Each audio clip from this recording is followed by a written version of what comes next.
ኢቭን በዛ በፎለን በሆነበት ሁኔታ እንኳን እንደማይጠላን ከኛ ውስጥ ቤስት የሚባለውን ነገር እንዴት ሪዋርድ እንደሚያደርግ በእነሱ እናያለን ማለት ነው። ይሄ በምዕራባውያን በዌስተርን ክርስቲያኒቲ እንደሚሳለው በጣም ቁጡ ቬንጅፉል የሆነ ራስፉል የሆነ በቁጣ የሚመለከት የሰው ልጅ ለመቅጣት የሚፈልግ አምላክ ሳይሆን ኢቭን እዛ ፎለን በሆነ ዓለም ውስጥ እንኳን በዛ ውስጥ እንኳን ሆነው እሱን የሚመለከቱ ወደሱ የሚያዩ ሰዎችን ሪዋርድ እንደሚያደርግ ቼር እንደሆነ የሰው ልጅ መልካምነቱን የሚፈልግ አምላክ እንደሆነ በእነሱ በብሉይ ኪዳን ቅዱሳን ይታያል።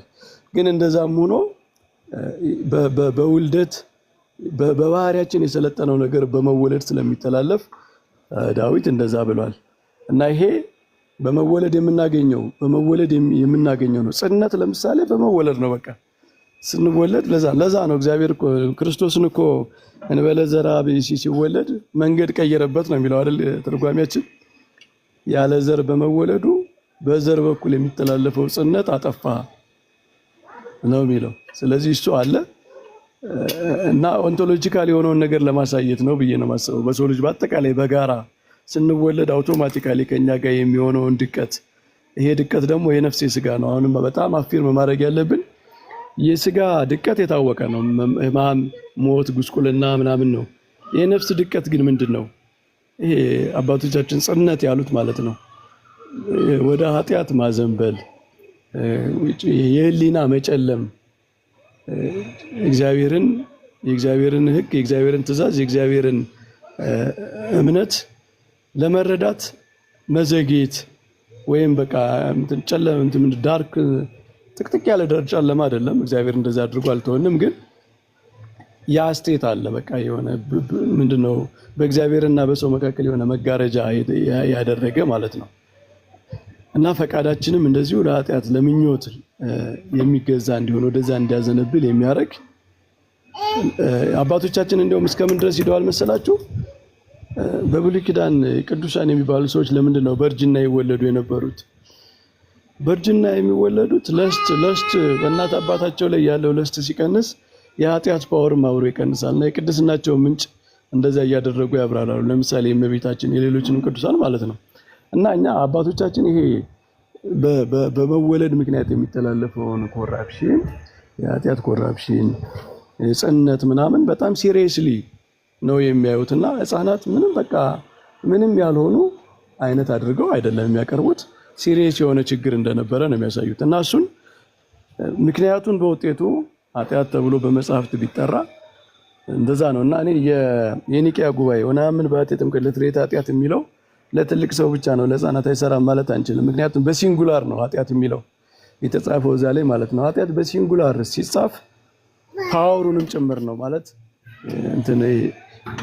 ምንድነው ከውጤቱ ጋር ውጤቱ ራሱ የኃጢአት ዶሚናንስ ኃጢአት በሰው ልጆች የመሰልጠን ቅድም ያልነው የጽነቱን ምናምን ጨምሮ ነው ኃጢአት ያለው ማለት ነው። ስለዚህ እነሱን ከዛ ኤክስክሉድ ማድረግ አይቻልም። ግን ፐርሰናል ሲን ጊልት ምናምን ኢተርናል ዴዝ የሚያመጣ ከአዳም ውስጥ ነው የሰሩት ምናምን የሚለው ኦግስቲኒያን ዲፊኒሽን እሱ ግን አንደኛ ኦግስቲን የሮሜ ምዕራፍ 5ን በተሳሳተ የላቲን ትራንስሌሽን አንብቦ የደረሰበት ኮንክሉዥን ነው፣ ስክሪፕቸር አለም አይደለም። ሁለተኛ ደግሞ የኛ የኢስተርን ትራዲሽን ያንን የሚቀበል አይደለም። ከዚህ ሮንግ ከሆነው ኢንተርፕሪቴሽን ነው መራቅ ያለብን እንጂ አሁንም ምለው እንደ ኢስተርን አንዳንድ ኢስተርን ቴዎሎጂያን አሉ ኤቭሪቲንግ ዌስት ላይ ያለን ነገር 180 ዲግሪ የሚዞሩ ማለት ነው እና እንደዛ አይነት አካሄድ እኛ ጋር ከሆነ ብዙ ችግር ይፈጥራል ብዬ ነው ማሰብ። ቃሎት ያሰማልን መምህር። እሺ አዳም ያው ትንሽ ደቂቃልን ዶክተር ወደ አንቺ እየመጣን ነው። ቀጥይ አንቺ ከዛ ይሁን ጥያቄ ካላችሁ ጥያቄ፣ ሀሳብ ካለሽ ሀሳብ ስጪ።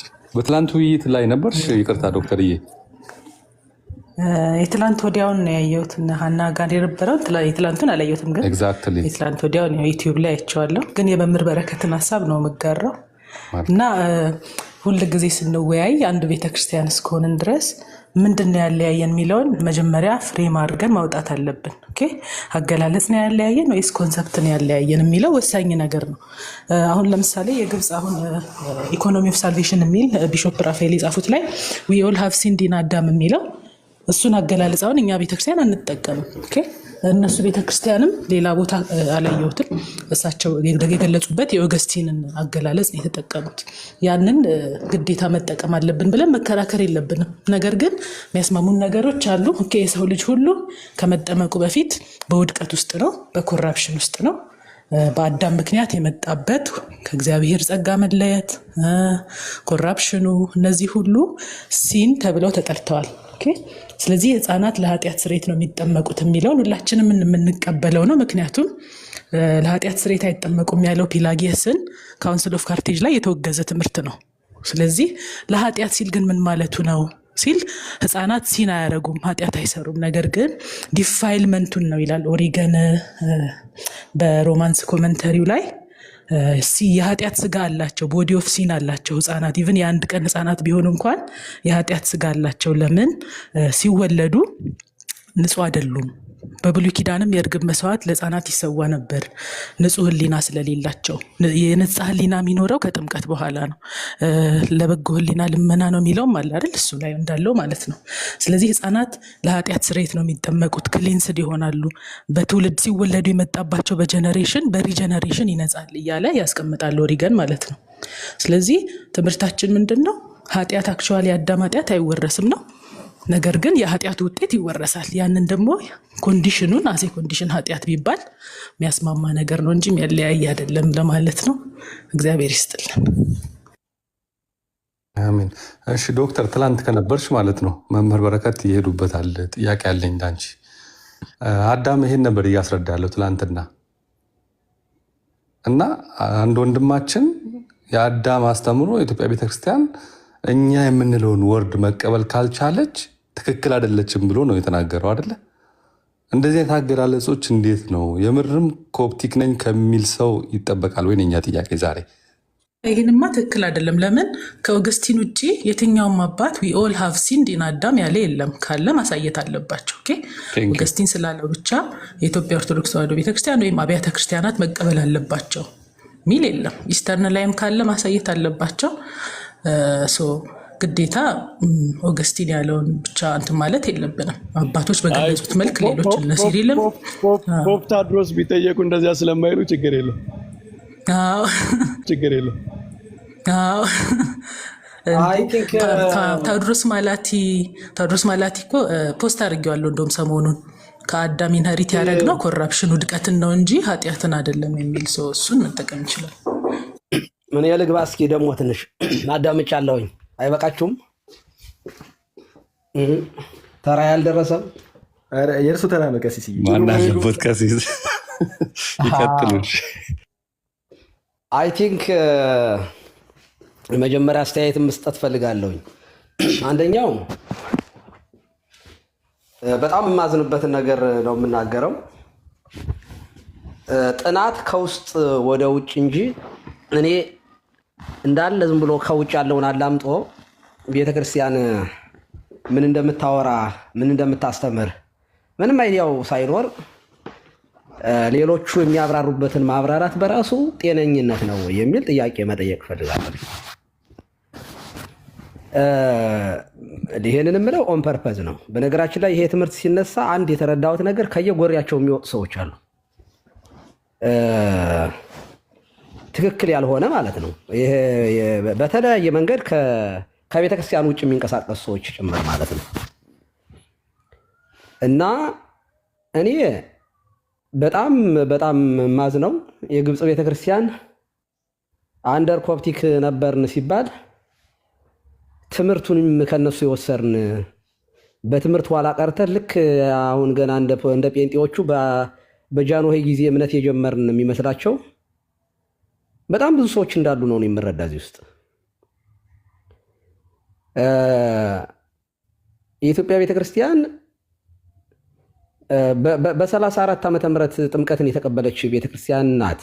ታሪኳ በግልጽ ቦልድሊ ስለሚታይ ማለት ነው። የሐዋርያት ሥራ ምዕራፍ 8 ላይ በትምህርት በጣም የተራቀቁ የተመራመረው ከመጀመሪያው ማለት እንደው ይሄ በጣም ትልልቅ ቸርች ፋዘርስ ከምንላቸው ዘመን በኋላ ራሱ የነ ቅዱስ ያሬድን ዘመን እና አባ ሰላማን ከዛ በፊትም የነበሩትን ታሪክ ስናነሳ እነዚህ ሰዎች ወንጌል ያልገባቸው ትምህርተ እግዚአብሔር ያልገባቸው ሰዎች ነበሩ ብሎ ማሰብ ሞኝነት ነው። ሁለተኛ የኢትዮጵያ ቤተክርስቲያን እኮ ብሉይ ኪዳንና ሐዲስ ኪዳን እኮ አስማምታ ይዛ የኖረች ቤተክርስቲያን ናት።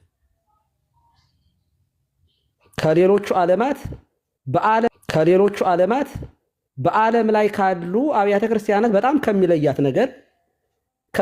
ነገር አንዱ ከእስራኤል ጋራ በታሪክ የብሉይ ኪዳንን እምነት መስዋዕተ ኦሪትን ትሰዋ የነበረች ብቸኛ ሀገር ናት።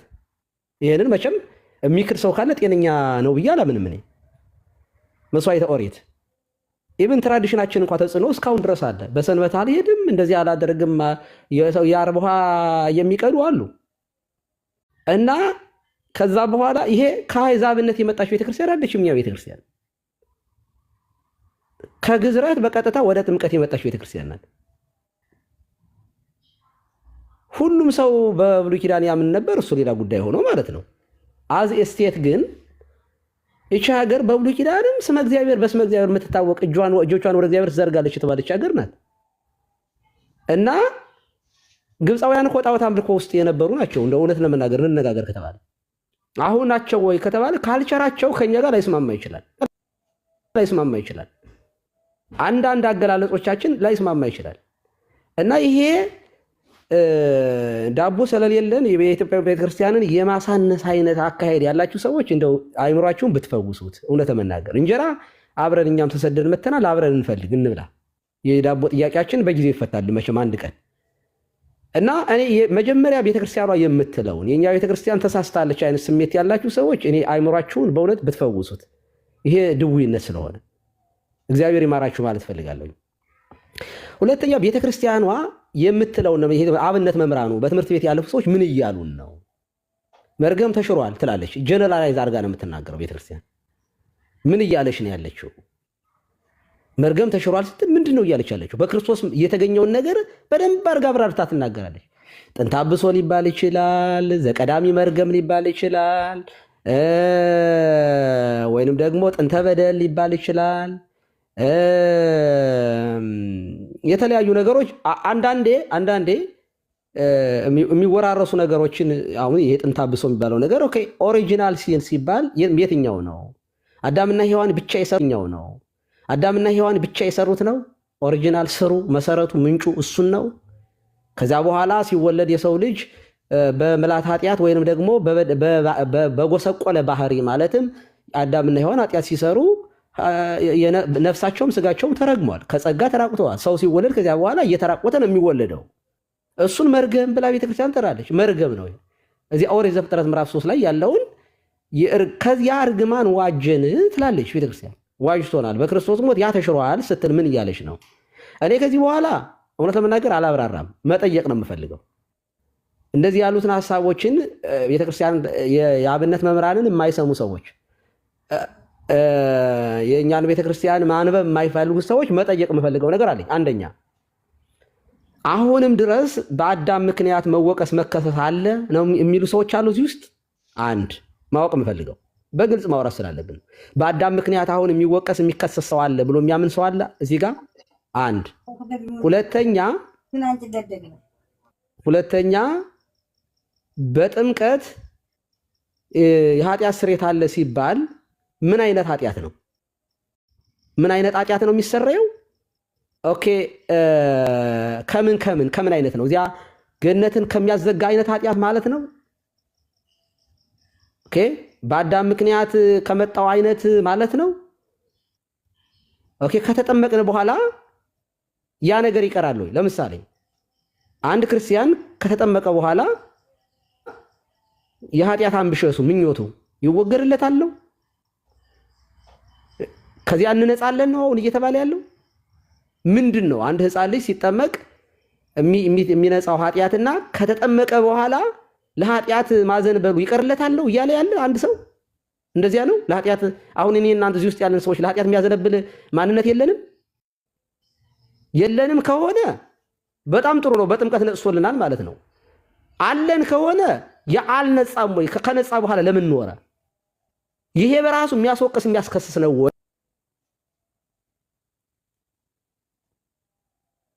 ወይ ነው ጥያቄው። አሁን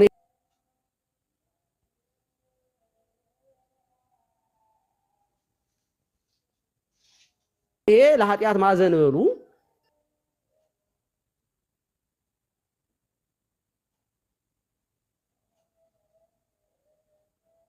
ኃጢአቱን እስካልፈጸም ድረስ ማሰቡ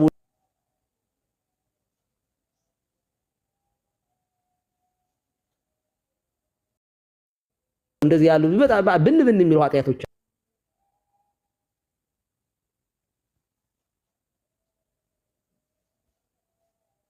አሉ። ለምሳሌ እንዲህ የማይቆጠሩ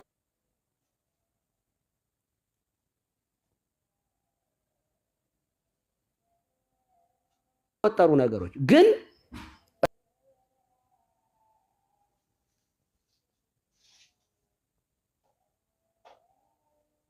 ራሳቸውን ችለው ከገነት መግቢያ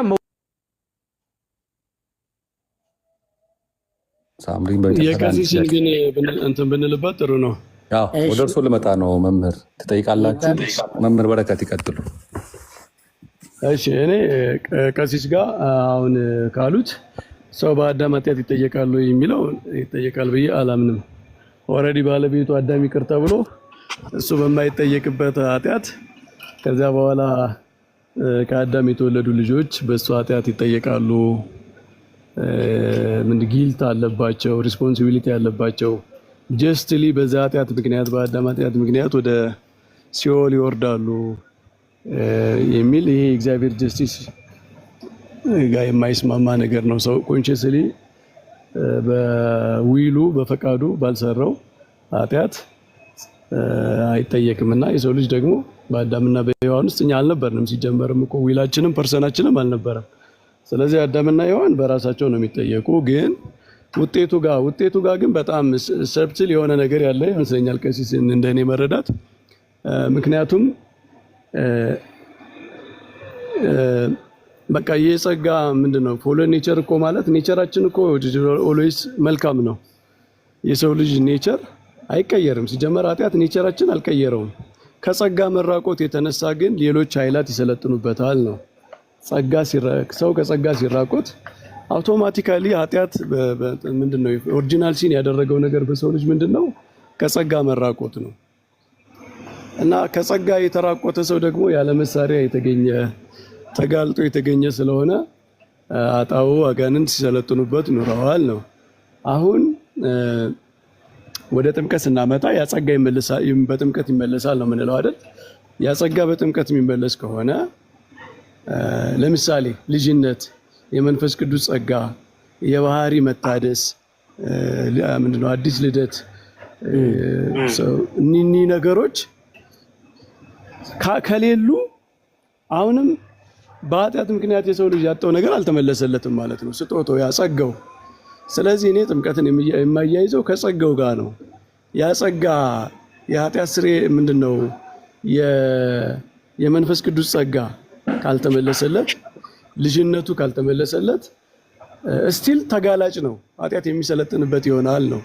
አሁን ደግሞ ሌላ ሁለተኛ ጥያቄ ቀሲስ ያነሱት አሁንስ እኛ ታዲያ አሁን ይሄ አሪፍ ነው። በቃ ይሄ በትርጓሜ ቤት ቁጭ ብለው ሊቃውንት የሚያስተምሩት ትምህርት ነው። ትክክል ነው።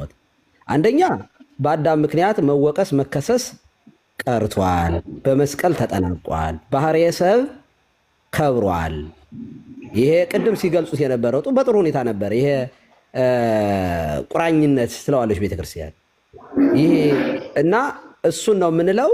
ሰው አሁን እስካሁን ያነሱትን ሐሳብ ሙሉ በሙሉ የምስማማበት ነው። የቤተክርስቲያን ትምህርት ነው። ይቀጥሉ። ሌላው ላይ ሁለተኛው እኛ ኦልሬዲ እንደዚያ ሆነን ሳለ ክርስቲያኖች ሆነን ሳለ ወደ ልጆቻችን ያ ከጸጋ የመራቆት ውስጥ ማለት ነው እንዴት ይተላለፋል የሚለው አይ ቲንክ እኔ ስፒሪቹዋል ግሬስ የመንፈሳዊ ጸጋ በእናት አባት የሚተላለፍ የሆነ ስቴት አለ፣ የሆነ ኢንታይትልመንት አለ። ማለት ምንድነው ለምሳሌ እናት አባቱ ክርስቲያን የሆኑ ልጆች እናት አባቱ ክርስቲያን የሆኑ ልጅ እናት አባቱ አሁን ወደዚያ ከመዝለል በፊት በጣም ጥሩ ስለሆነ ዘግተ ነው እንሄዳውን አሁን ከተወለደ በኋላ የነበረውን ስቴቱን የመጀመሪያውን እንጨርስ።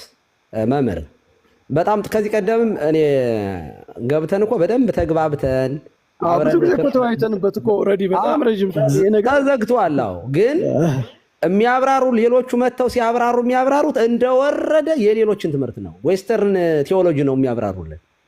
ይሄ ትክክል አይደለም። እነሱ ጥንተ አብሶ አለ ብለው ያምናሉ። ኦሪጂናል ሲል ስቲል ነው አለ ብለው ያምናሉ። ሰው ሲወለድ ከዚያ በጥምቀት ነው የሚነጻ ብለው ነው የሚያምኑት። እኛ ኦሪጂናል ሲን የሚባል ነገር አለ ወይ?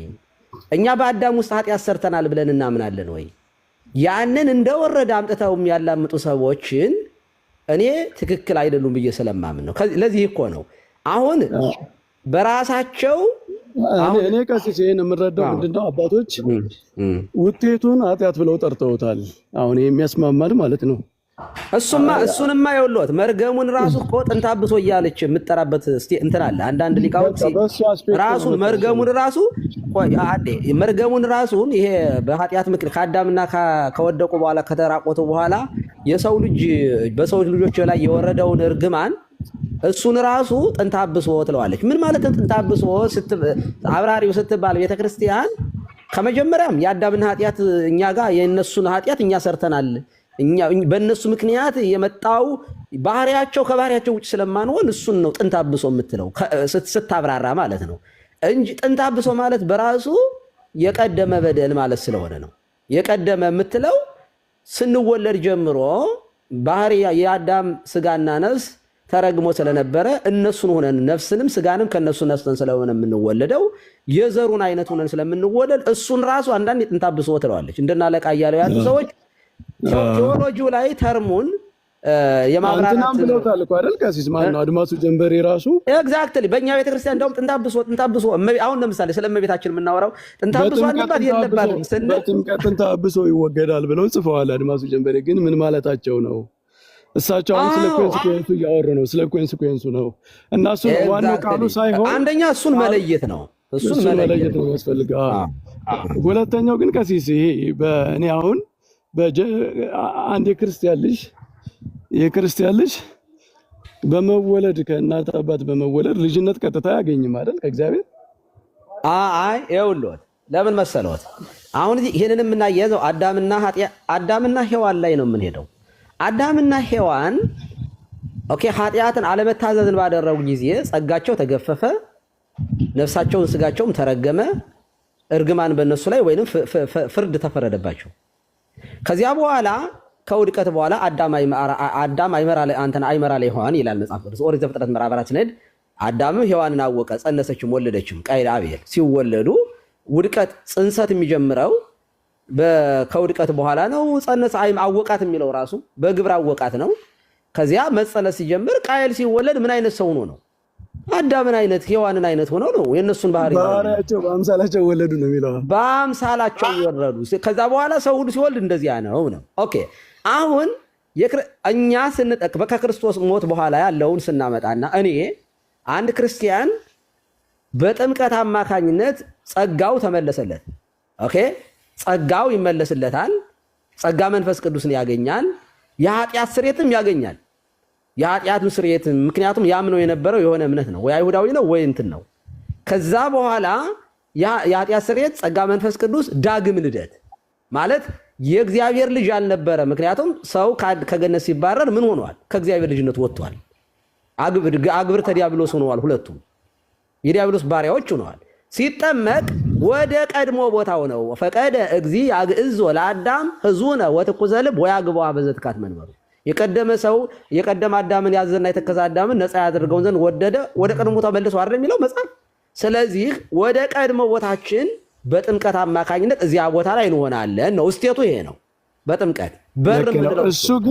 እሱ ግን በእናት አባት አይወረስም ነው ዋናው አይደል? ከዚያ በኋላ የክርስቲያን ልጅ ስለሆነ ይሄንን አያገኝም ማለት ነው። እሱን ልመጣልዎት ነው። ከዚያ በኋላ አንድ ሰው ክርስቲያኖች ባልና ሚስት በስጋው ደሙ ከብረው በጥምቀት ወረ ልጅነት አግኝተው በስጋው ደሙ የከበሩ ናቸው። እነዚህ ሰዎች ንጹሃን ናቸው። ምንም አይነት በአዳማዊ ምክንያት የመጣ ነገር ምናምን ከዚያ ነፃ ሆነዋል። ሲወለዱ የበከተ ባህሪ የቆሸሸ ባህሪ የለባቸው። የነሱን አይነት ልጅ ነው የሚወልዱት እንጂ የአዳም እስቴት ያ የብሉይ ኪዳኑ የነበረው አይነት እነዚህን ሰዎች አልፎ መጥቶ የሚወጋበት እስቴቱ ተቆርጧል። ያ ተቆርጦ ቆሟል ነው። ስለዚህ እኔ ስወልድ ልክ አዳምና ሔዋን ተረግመው እንደነበረ ባህሪያቸው ተረግመው ከጸጋ ተራቁተው እንደሚወልዱ አይደለም እኔ የምወልደው። የተራቆተ ሰው አልወልድም ነው። ለምን? እንዴት ይሆናል? በምን አይነት መንገድ? ቤት ላይ እንለፈው። እሺ ይሄንን አሁን ልጄ ከየት ነው የመጣው? ከአዳምና ከሔዋን ነው ተስቦ የመጣው ወይንስ ከኔ ነው? ከዳግማዊ ዘሬስ የሚጎተተው ከዳግማዊ አዳም ከክርስቶስ ነው? የእግዚአብሔር ልጆች ሆነናል። ኦኬ፣ ይሄ መንፈሳዊ ልደት ነው። በመንፈስ ነው የተወለድነው። በመንፈስ ስንወለድ በጸጋ ነው የምንወለደው። አሁን እኛ ላይ ጸጋ ነው ያለው። የእግዚአብሔር ልጅነት ነው፣ ዘሩ እሱ ነው። ስለዚህ የእስቴቱ ራሱ ዳግማዊ አዳም ቀይሮታል፣ ከፍሎታል ነው። አልፎ የአዳም ማንነት ወደኛ የሚመጣበት ነገር አለ ከሆነ ምንም ከኦገስቲን የተሻለ ትምህርት አለን ብሎ ለማብራራት ምናምን መሞከር ራሱን የቻለ እንትን ነው የሚሆነው። መጠየቁ መከሰሱ ቀርቷል ነው። ኦኬ እኔ ከዚህ ጋር ማል ልግባ ቀሲስ ይቅርታ አንዴ አሁን ሌላው አብሮ የሚመለስልን ነገር ኦኬ አይ ጊልቲ ነው አሁን የደረሱበት ኮንክሉዥን ግን ስለዚህ እኛ ባህሪያችን በአምሳላችን ነው የምንወልደው ካል ልጆቻችን ሲወለዱ እኛ የተቀበልነውን ጸጋ መንፈስ ቅዱስ ተቀብለው እኛ ያገኘነው ልጅነት አግኝተው ነው እንደሚወለዱ። ታዲያ በቃል ኪዳን በአዲስ ኪዳን ሕግ እሱማ በአዲስ ኪዳን ሕግ ልክ የብሉይ ኪዳን በግዝረት አይደል ጥምቀት የገባው የአዲስ ኪዳን ሕግ ምን የሚል ሕግ ተሰራ? አዲሱ ሕግ የብሉይ ኪዳን ሕግ ያው 5500 ዘመን የቆየ ነው። የአዲስ ኪዳን ሕግ ግን ወደ ጥምቀት ጸጋ የሚሰጠው ወደ ቤተ ክርስቲያን አባል የሚኮነው በጥምቀት ነው። ልክ ግዝረቱ ላይ እንዲገባ እንደነበረው በዚያ አማካኝነት ይገባል። ያ ሰውዬ ግን መርገም ነበረበት። ያ ሕፃን ልጅ የጎሰቆለ ማንነት ነበረው። ግን አንድ ልጅ አሁን አንድ የክርስቲያን ልጅ ከጥምቀት በፊት የመንፈስ ቅዱስ ጸጋ ልጅነት ማህደረ እግዚአብሔር መሆን የመንፈስ ቅዱስ ማደሪያ መሆን እነዚህ ነገሮች ተሰጥተውት ነበር ማለት እንችላለን። በጣም ጥሩ። አሁን ይሄን ጥያቄ ወደ እግዚአብሔር ፍትህ ነው የምንወስደው። እንግዲህ ሲጀመር አሁን እኛ እነዚህን ህፃናት ቢሞቱ እንደ ብሉይ ኪዳን ህፃናት ልብ አድርጉ። በብሉይ ኪዳን ጎስቋላ ባህሪ ከገነት ይከለክላል። ባይዘው መታመን ያለበት ይሄ ነው። የጎሰቆለ ባህሪ የተረገመ ባህሪ ገነት አይገባም ማለት ያሃ እስቴቱ ራሱ አዳምና ሔዋን ይወልዱበት የነበረው ብቋል መግባት አይችልም። አዳምና ሔዋን ሲወልዱ ቃየል አብየል ይወለዱበት የነበረው ባህሪ ለገነት ብቁ አይደለም። ይሄ የጎሰቆለ ባህሪ ሳይከብር ወይንም ደግሞ በክርስቶስ መጸነስ ያ በቁራኝነት በስጋ ከይሲ ተሰውሮ የመጣውን በስጋ ሰብ ዘንበለ ዘራቢ ተወልዶ ቆርጦ እስከሚጥለው ድረስ የነበረው እስቴት ማንም ህፃን ልጅ ይሁን ለገነት የሚያበቃ ስላልነበረ አብሮ ተያይዞስ ወደ ሲኦል መውረድ ነበር የነበረው። አሁን ላይ ግን ያሉ የኛ ህፃናት ልጆቻችን ያሉበት እስቴት በመወለዳቸው ብቻ ወደ ሲኦል የሚያስገባ ማንነት አላቸው ወይ ካል እሱ ቀርቷል ነው። በራሳቸው መጠየቅ መከሰስ የሚችሉበት አዲስ ህግ መጥቷል። እሱማ ለክርስቲያን ልጆችም ለሙስሊም ልጆችም የሚሰራ አርጊውመንት እኮ ነው አይደል? ከዚህ እሱን እኮ ነው እያልኩ ያለው። አሁን ቀጥሎ ያለው ጥያቄ አለ። አንድ ሰው ህፃን ልጆቹ ይሄ ለኃጢአት የሚያዘነብል በነገራችን ላይ ለኃጢአት የሚያዘነብል ማንነት በጥምቀት ይነጻል።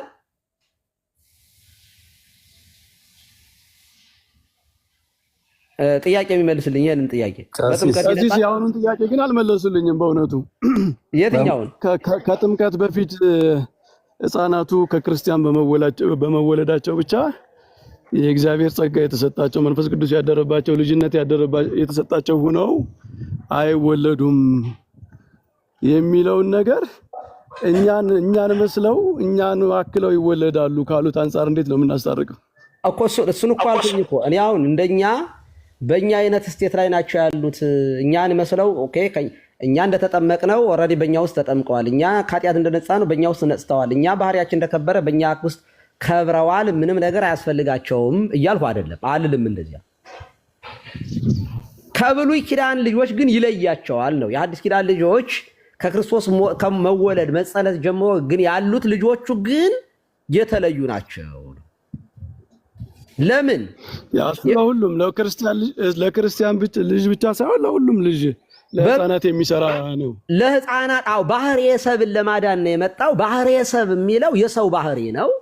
እሱ ከህዝብም ከአሕዛብም ሲወለድ ሙስሊሞችን እንደ አሕዛብ አድርገን ብንቆጥራቸው ከህዝብም ከአሕዛብም በተጸነሰ ጊዜ አማኑኤል ሲባል እንዲያው ባለፈው ስናገር ነበረ። እመቤታችን የእርቅ ሰነድ እንላታለን። ለምንድን ነው የእርቅ ሰነድ የምንላት ሲሉ ሊቃውንት ሲያብራሩ ሰው የእርቁ የተጀመረው በማኅፀነ ማርያም ነው። ምን በመሆን ቃል የሰውን ባህሪው በማድረግ ገና እኮ የእኛን ባህሪ እኮ ሲነሳው እኮ ነው እርቁ የሚጀምረው እኮ። ከእግዚአብሔር ተጣልቶ የነበረ ባህሪ፣ ተራቅቶ የነበረ ባህሪ እርሱ ግን በተዋህዶ አከበረው። አምላክ ወሰብ ተባለ፣ አማኑኤል ተባለ። ከህዝብም ከአሕዛብም ተወልዶ የኛ የሚባል ሆነ። ስለዚህ ይሄ ባህሪ ይሄንን እስቴቱን የክርስቶስ መጸነስ ቆርጦ ጥሎታል፣ ተቆርጧል። አሁን ለምሳሌ በዚህ በመርገም ጨርቅ ተጠቅልሎ መወለድ ምናምን ቀርቷል። አሁን ሰው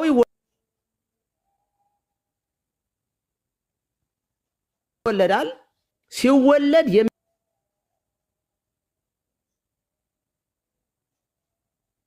የሚገባበትና የሚወጣበት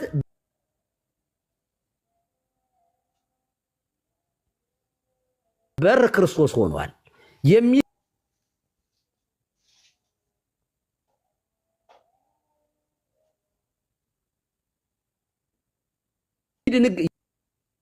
መንግስተ ሰማያት ይገባሉ የሚል ጽሑፍ ከመጽሐፍት ባናገኝም ቴዎሎጂካሊ ግን ሕፃናት ክርስቶስ ለሁሉም እስከ ሞተ ድረስ እነሱ ደግሞ ፈቃዳቸው መግለጽ በማይችሉበት ምንድነው አመፀኛ መሆን ክርስቶስን አንቀበልም ብለው አምፀው ሪጀክት አድርገው መዳናቸውን በዛ ደረጃ እስካልሆነ ድረስ እኛ ሕፃናት ወደ ሲኦል ይገባሉ። በቃ ማንኛውም ያልተጠመቀ ሕፃን ሁሉ ሲኦል ውስጥ ነው የሚገባው፣ ከዚህ ውጭ ሌላ ምንም አማራጭ የለም የሚል አይነት እንደዚህ አይነት ኮንክሉዥን ለመስራት ምንም አይነት ቴዎሎጂካል ባክግራውንድ የለንም። እንዲህ የሚሉ ሰዎች በአዳም ውስጥ እያንዳንዱ ሰው በድሏል የሚሉ ሰዎች ናቸው። በቃ እሱ እኮ ነው ታዲያ አሁን ልዩነት የሚያመጣው እኮ መምህር እዚህ ላይ ነው። ይሄ እሱን አንቀበልም። ሕፃናት ጊልት አለባቸው እና በቃ ሌላ ምንም ዴስቲኔሽን የላቸውም፣ ግዴታ ሲኦል ነው ዴስቲኔሽናቸው የሚለው ይሄ ሕፃናት እያንዳንዳችን በአዳም ውስጥ አክቲቭሊ ስንበድል ነበር የሚል አይነት በጣም ራዲካል የሆነ የጥንተ አብሶ ብያኔ ከዚያ የሚነሳ ስለሆነ እሱን አንቀበለውም። ግን እኔ በጣም አፊርም ማድረግ የምፈልገው ቀሲስ ይሄ የኔቸራችን እኛ የታደሰ ኔቸር አለን ማለት ምንድነው? ኔቸር የታደሰ ኔቸር ማለት ሌላ ምንም አይደለም፣ በቃ ጸጋ ነው። ሌላው ሁሉ ዝም ብሎ የቋንቋ ነው። ኔቸራችን የሚታደሰው በሁለት መንገድ ነው። አንደኛ ጸጋ መንፈስ ቅዱስን በመቀበል ነው። በኋላ በትንሣኤ ዘጉባኤ ነው አይደል? አሁን ለጊዜው ጸጋ መንፈስ ቅዱስን ተቀብለን ዳግም ተወልደን የመንፈስ ቅዱስ ጸጋን በመቀበል ባህሪያችን ይታደሳል። በኋላ ደግሞ በጥምቀት ይቅርታ በትንሣኤ ሙታን ምንድነው ይሄ የከበረ ስጋን እንለብስና መንግስተ ሰማያትን እንወርሳለን እንደ እግዚአብሔር ተስፋ ማለት ነው። ስለዚህ የመጀመሪያው የባህሪ መታደሻ ኃጢአቱን ምናምን ጊልቱ ምናምን አይደለም። ኃጢአት ምናምን በቃ በመስቀል ላይ የአዳም ኃጢአት በመስቀል ላይ ክርስቶስ ይቅር ብሎታል። አዳምን ይቅር ብሎ ልጆቹን አይጠይቅም ማለት ነው። እኛ አሁን የምንጠየቀው በክርስቶስ ባለማመናችን አሁን ባለችዋ ሕግ በወንጌል ባለማመናችን ነው። አንዳንድ ሰዎች ምን ይላሉ? በወንጌል ካላመነ ያኛው ይጸናበታል ይላሉ። ምን ቢጸናበት ባይጸናበት በወንጌል በክርስቶስ ካለማመን የበለጠ ኃጢአት የለም እኮ።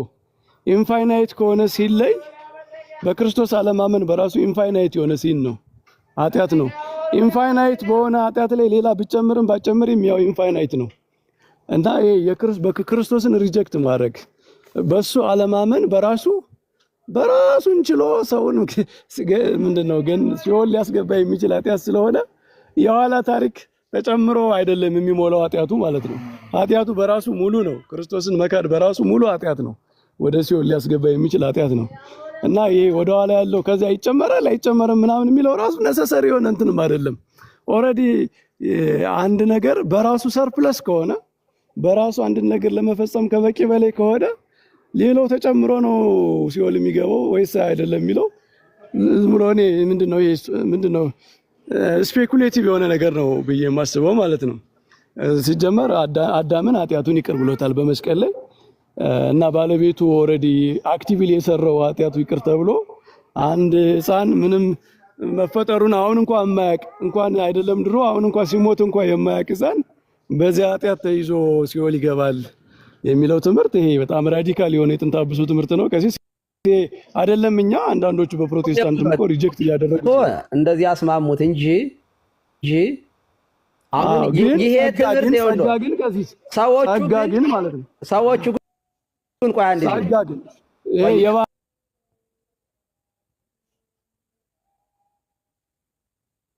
መታደስ ጸጋ ምናምን የምንለው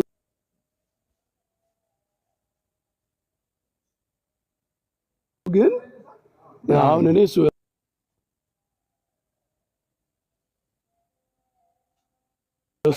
ላይ ማተኮር አለብን። አሁን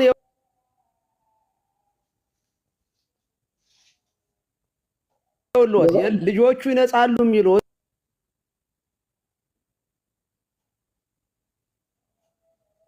ቀደም ቆየውሎት አሁን የእርሶ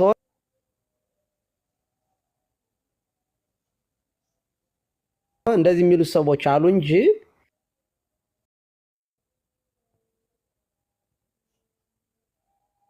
ባለፈው ተናግሬ ስመጣ ብራዘር ዳዊት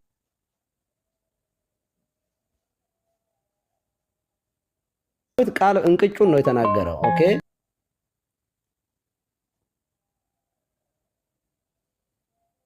እኛ ጋር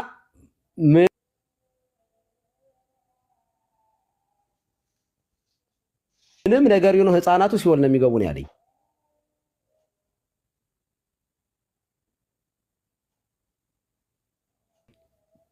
በቃ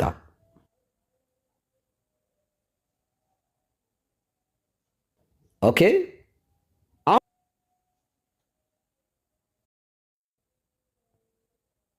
አሁን የነሱ ትምህርት እነሱ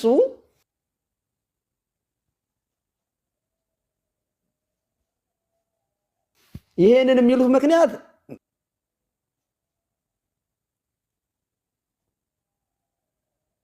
መርገም አልተሻረም ብለው ስለሚያምን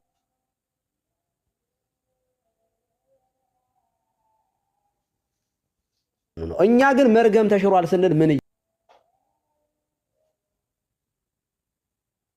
እያልን ነው?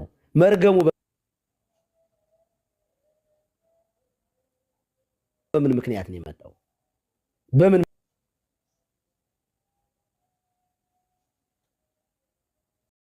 ምክንያት ነው የተሻረው?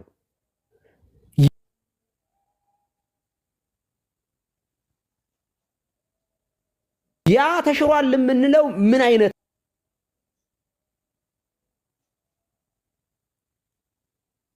ነው? ለምሳሌ እያንዳንዱን ንቁጠር ሳይሆን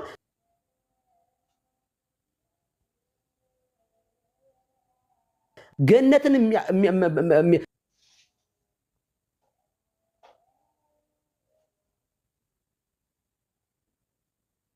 በአዳም ምክንያት ገነት የማያስገባውን ነገር ነው ተሽሯል የምንለው።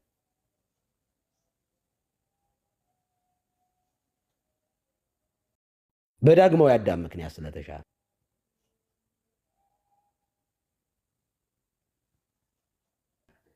መለየት ራሱ አለብን።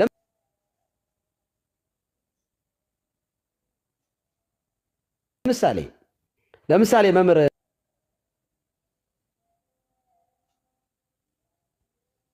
እርስዎን ልጠይቅዎትና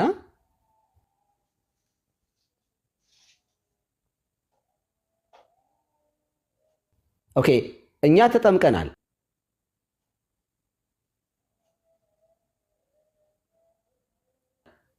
ያ ፎለን ኔቸር የወደቀ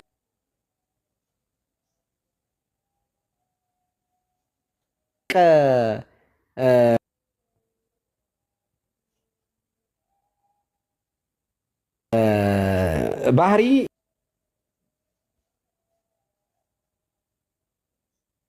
የወደቀ ባህሪ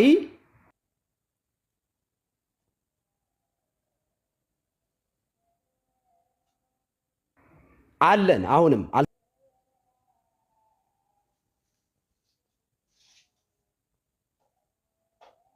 አሉ አንተና ይሄ ምልዓተ ኃጢአት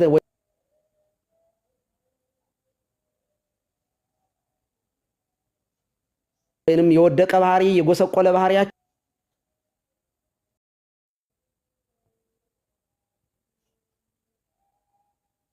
አሁንም በጥምቀት ነው የሚነጻ ብሎ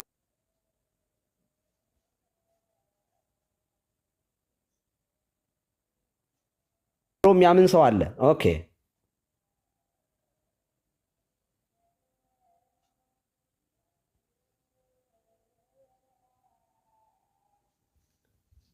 ከተጠመቀ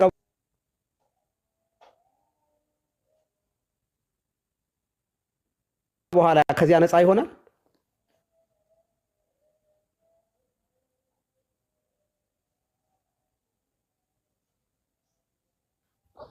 ቀሲስ ይቅርታ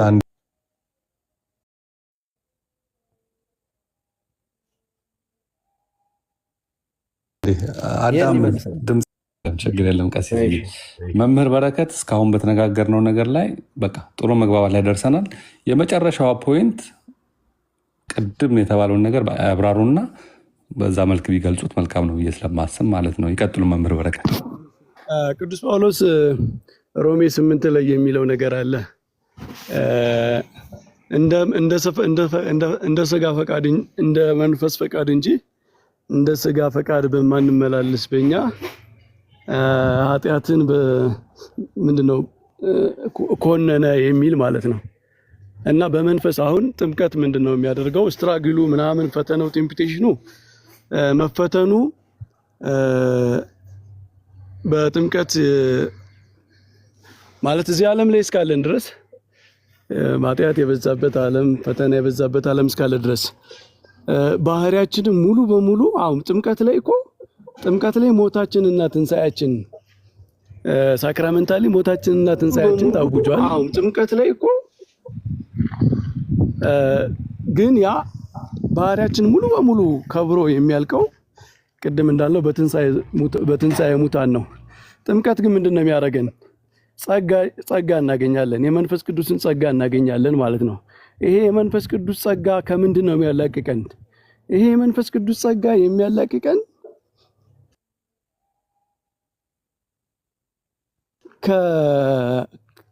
ከኃጢአት ዶሚኔት እንዳያደርገን ማለት እንዳይሰለጥንብን ማለት ምንድነው? ኃጢአት መውደቅ፣ መነሳት፣ መድከም ምናምን አይደለም። ድካም ምናምን በባህሪያችን ውስጥ ይኖራል። ቅድም እንዳልነው ሙሉ በሙሉ ይሄ ደካማው ስጋችንን ቅዱስ ጳውሎስ ምንድነው በውርደት ይዘራል በክብር ይነሳል የሚለው እሱ እስከሚደርስ ድረስ በድካም መውደቅ መነሳት የለም ማለት አይደለም። ግን አንድ ክርስቲያን ከሌላ የሚለየው በምንድነው ካል ክርስቲያን ኃጢአት ሊወድቅ ሊነሳ ይችላል። ኃጢአት ግን ባርነት አይይዘውም። ኃጢአት ዶሚኔት አድርጎ ባሪያ አያረገውም። ጸጋ ተሰጥቶታል። ኃጢአትን የሚቃወምበት በመንፈስ የሚመላለስበት ኃጢአትን የሚያሸንፍበት ጸጋ ተሰጥቶታል። በጥምቀት ያ ጸጋ ተሰጥቶታል። ስለዚህ የሚያበረታው ኃይል በኃጢአት ላይ እንዲሰለጥን የሚያደርገው ሲወድቅ ንስሐ እንዲገባ የሚያደርገው የክርስቶስ ስጋና ደም ተሰጥቶታል። ከኃጢአት የሚታጠብበት የሚነጻበት የሚያጠነክረው ኃጢአትን እንዲንቅ የሚያደርግ ቅዱስ ጳውሎስ ኃጢአትን የሚያስንቅ ጸጋ ተገልጧል ያለው ቲቶ ላይ ማለት ነው። እና ኃጢአትን እንዲጠላ ቢወድቅ መሮት እንዲነሳ ደግሞ ኃጢአት እንዳይወድቅ እንዲታገል የሚያደርግ ብቻ ከኃጢአት ዶሜን ከኃጢአት ምንድነው ቅዱስ ጳውሎስ ምንድነው የሚለው? እኛ አሁን የኃጢአት ባሪያዎች አይደለንም ይላል። እኛ የጽድቅ ባሪያዎች ነን ይላል። ስለዚህ ባርነት ተቀይሯል ማለት ነው። የኃጢአት ባሪያ ከመሆን የክርስቶስ ባሪያ የጽድቅ ባሪያ ወደ መሆን ተቀይሯል። ግን ባርነት ዝም ብሎ አይቀየርም፣ ኃይል ያስፈልጋል።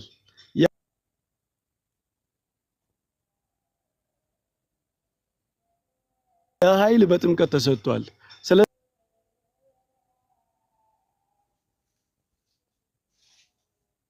ስለዚህ አሁን አንድ ክርስቲያን ኃጢአት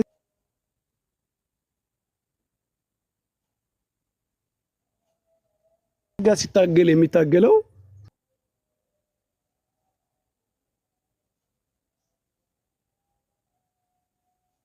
እንደ አንድ አሕዛብ አይደለም ማለት መንፈስ ቅዱስን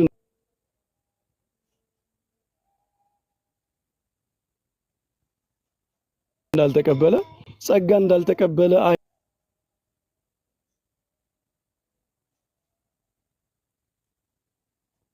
አሕዛብ አይደለም ክርስቲያኑ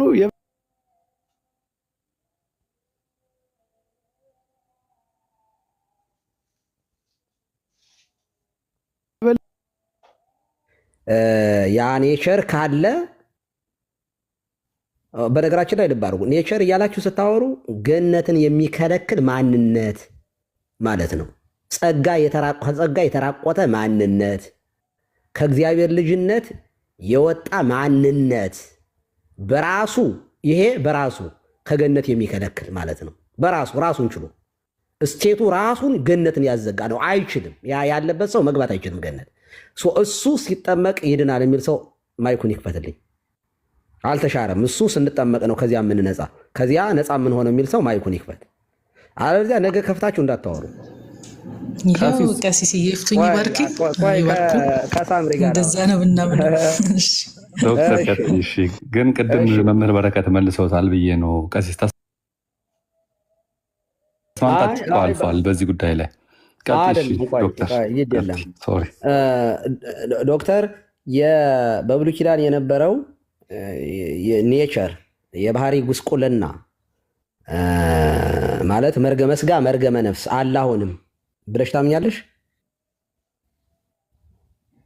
አዎ ቅድም ያሉትን ከመምህር በረከት ጋር ያወሩትን በሙሉ እስማማለሁ። ምንድነው ጊልት የሚለው ሀሳብ ራሴ እስማማውንና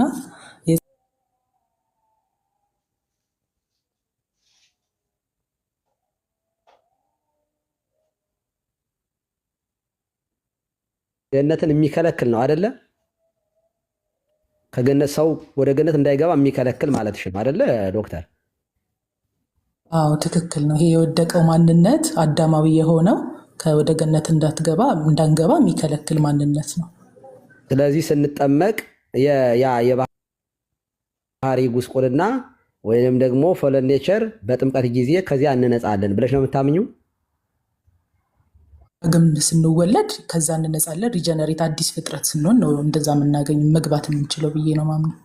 የፎለን ኔቸር ኮንሰቁንትን ሪዛልቱ ምንድን ነበረ? ያመጣ የነበረው ፎለን ኔቸር ያመጣ የነበረው ነገር ምንድን ነበረ? ኔቸር ውጤቱ ነው እንጂ ኮዙ አይደለም። ፎለን ኔቸር ውጤት ነው። ኦኬ አይ አይደለም። ይኸውልሽ ፎለን ኔቸርማ በራሱ እኮ አክቹዋል ሲንን እኮ ይፈጥራል እኮ አይደለ? ሲንን ይፈጥራል። ግን ፎልን ኔቸር ምንን ይይዛል ሲል እነ ቅዱስ አትናቴዎስም ወንዘ ኢንካርኔሽን ላይ እንዳብራሩት ነው። በቃ ኮራፕሽን፣ ሞት የተፈረደበት ስጋን ከዛ ደግሞ የኃጢአት ባርነት ያልነጻ ህሊናም ይላሉ አንዳንድ አባቶች፣ የቆሸሸ ህሊና፣ በዋነኛነት ግን ሞት የተፈረደበት በስብሶ የሚቀር እና የተጎሳቆለ ከእግዚአብሔር ጸጋ የተለየ ነው በዋነኛነት። ስለዚህ ያ ደግሞ የሚመለሰው ልጅነትን ስናገኝ ነው። እሱ ምንን ይፈጥር ነበር? ምንን ያመጣ ነበር? እሱ በሰዎች ልጆች ላይ የሚያመጣው ሌላ ሪዛልት ምንድን ነበረ? ይኸውልሽ በሶስት ከፍዬ ለማስረዳት ልሞክር። አንደኛ አዳምና ሔዋን የተላለፉት ራሱን የቻለ ዕፀ በለስ አለ፣ ህግ አንድ መነሻ፣ የመጀመሪያው መነሻው እሱ ነው። ሁለተኛ እነሱ ያመጣው ሪዛልት ምንድነው? የነፍስና የስጋ መረገም ከጸጋ መራቆት ነው። ያ ማንነታቸው ሩካቤ በሚያደርጉበት ጊዜ በጸነሱ ጊዜ ልጅ በወለዱ ጊዜ ያ ማንነት ደግሞ የተረገመው የነፍስና የስጋ ልጆቹ ራሱን አይነት ሆኖ እንዲወለድ አደረገ። ይሄ የልጆቹ ስቴት መጀመሪያ ነው። የልጆቹ ስቴት ለአዳምና ለሔዋን ይሄ ሪዛልት ነው። ከዚያ በኋላ ደግሞ አዳምም ልጆቹም የሚመሳሰሉበት አንድ አለ። አክቹዋል ሲን አለ። ወይም ማለት በሌላ አነጋገር ራሳቸውን ችለው ኃጢአት አድርገዋል። ሁሉም ኃጢአት ሰርተዋል የሚለው ይሄንን ነው። ራሱ መርገሙም የመጀመሪያው አዳምና ሔዋን ያመጣው ነገር ያው መርገም አምጥቶባቸዋል። እንደገና ደግሞ በርግማን ላይ ደግሞ ሌላ ጽድቅን መፈጸም የማያስችል ራሳቸውን የቻለ ኃጢአት ሰርተዋል። በራሳቸው የሐልዮ የነቢብ የገቢር ሊሆን ይችላል። ዋሬቨር መግደል፣ ማመንዘር፣ ብዙ ነገሮች ሊባሉ ይችላሉ። አሁን ዶክተር ያ መርገም በክርስቶስ መስቀል አልተሻረም ብለሽ ነው የምታሚው? ክርስቶስ የትኛውን ነው በመስቀል ላይ የሻረው? የትኛውን ነው? እሱ አሁን አለ ካልሽ ክርስቶስ በመስቀሉ ላይ የሻረው የትኛውን ነው? በመስቀል ላይ ዶክተር ጊዜ እንስጥሽ። ክርስቶስ ጎኑን ተወግቷል፣ ደምና ውሃ ከጎኑ ወጥቷል። ይሄ ለዓለም ሁሉ የፈሰሰ ነው። ግን ሁሉም ሰው አልተጠመቀም። ከክርስቶስ ጎን ደምና ውሃ ቢፈስም ይሄ ለዓለም ሁሉ የፈሰሰ የተደረገ ቢሆንም ሁሉም ሰው ግን ሄዶ ከዛ ከክርስቶስ ጎን ከፈሰሰው ውሃ ተጠምቆ ከክርስቶስ ጎን ከፈሰሰው ደም ጠጥቶ ከኃጢአቱ ታጥቦ የዘላለም ሕይወት የሚወርሰውን ጸጋ ለመቀበል መቀበል ይጠይቃል። ስለዚህ ሰብጀክቲቭ የሆነ አስፔክት ደግሞ አለው ማለት ነው። ሰብጀክቲቭሊ እያንዳንዳችን ለእያንዳንዱ ሰው የሚፈጸምለት ነገር ማለት ነው እና ለእያንዳንዱ ሰው የሚፈጸምለት ነገር የመስቀሉ ውጤት ነው። ከመስቀሉ ላይ የተደረገ ነው፣ ግን እያንዳንዱ ሰው የሚቀበለው ነገር ነው እና ከዚህ ውስጥ እያንዳንዱ ሰው ከሚቀበለው ነገር ውስጥ አንዱ ስርየተ ኃጢአት ጸጋ የሚለው በቤተ ክርስቲያናችን ሲተረጎም ምንድን ነው የሚለው? ስርየተ ኃጢአት አዩ ከመመላእክት ጸጋ መንፈስ ቅዱስ የመንፈስ ቅዱስ ጸጋ እነዚህ የመሳሰሉ ገቢረ ተአምራት ወመንክራት እነዚህ እያንዳንዱ ሰው ጸጋ ሲሰጠው የሚፈጸሙለት ናቸው እና በመንፈስ ቅዱስ ነው በቃ ክሪቲካል የሰው የመዳን አንድ ሰው መንፈስ ቅዱስ በውስጡ ካላደረ ካልተመለሰለት ዳነ ማለት አይቻልም። ካልዳነ ደግሞ ባልዳነበት ህመም ውስጥ ነው ያለ ማለት ነው። መዳን የሆነ ነገር የሚቀይረው ነገር አለ። አንድ ሰው ሲድን ከሆነ ነገር ወደ ሆነ ነገር ነው አይደል የሚቀየረው። ስለዚህ አንድ ሰው መንፈስ ቅዱስን ካልተቀበለ ዳነ ማለት አይቻልም። ምክንያቱም የመጀመሪያው የሰው ልጅ ውድቀት የሚጀምረው ከመንፈስ ቅዱስ መራቆት ነው። ኃጢአትም ሞትም የመጣው መንፈስ ቅዱስ ከሰው ሲርቅ ነው። ኃጢአት እንዲሰለጥንበት ከዚያ በኋላ ለኃጢአት ለምኞት የተጋለጠ እንዲሆን ጣዖት አምልኮ እንደዚህ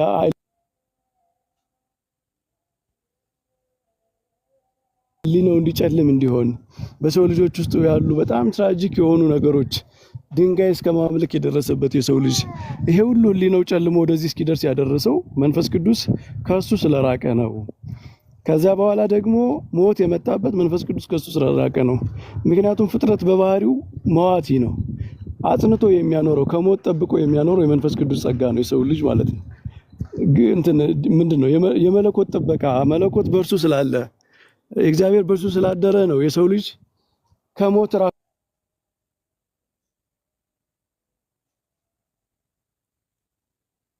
ተጠብቆ የሚኖረው የነበረው ማለት ነው።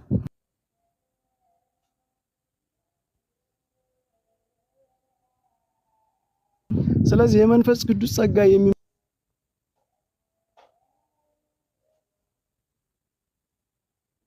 የሚመለስበት ለሰው ልጅ የሚመለስበት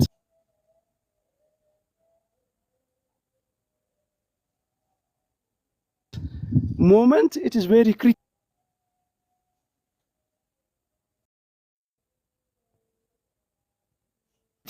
በቃ ድነት የሚባለው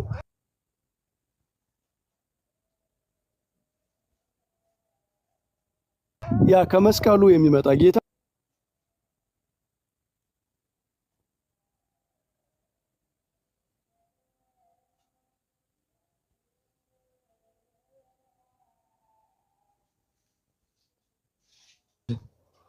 ያለ መንፈስ ቅዱስ ለምን ያሳድርበታል? ለምንስ በአብ በወልድ በመንፈስ ቅዱስ ስም አጠምቅሃለሁ ብሎ አዲስ ልጅነትን ጥምቀትን ይሰጠዋል።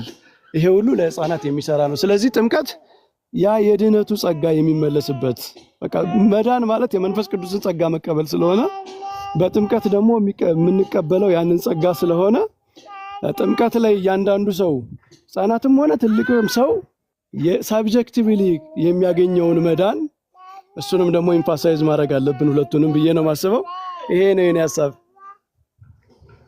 ለኛ መምህር በረከት በእውነቱ በቃ የሚያስማማው ይሄ ነው። እሳቸው የሚሉት ይሄንን ነው። ምንድነው ሰው መጠየቅ ያለበት በአዲሱ ኪዳን ነው እንጂ በብሉይ መጠየቅ የለብንም ነበር የቀሲስ ዲበኩሉም ሐሳብ። መጨረሻ ላይ አንዱን አግኝተናል። መምህር ኤፍሬም ቆይ እንጂ ቆይ በአንተ ልታጠቃለሁ ነው። ይሄን እመጣለሁ ወደ እርሶ። ቆይ ከኔ በኋላ እሳቸው ቢናገሩ ነው የሚሻለው። ይቀጥሉ መምህር። ምንድነው እኔ አሁንም አጽንኦት የምሰጠው በመጀመሪያ ቤተክርስቲያን የምትለውን ነገር መጀመሪያ እንረዳው። እኔ እንደ ማሳሰቢያ የምሰጠው እሱን ነው። የመምህርም ኤፍሬም እዚህ አሉ። የጥንተ አብሶ ከነግሱ ከነግሳንግሱ በአዳም የሚያስከስስ የሚያስጠይቅ ገነትን የሚያዘጋ ነገር በሙሉ በመስቀል ላይ አልቆ ተፈጽሟል።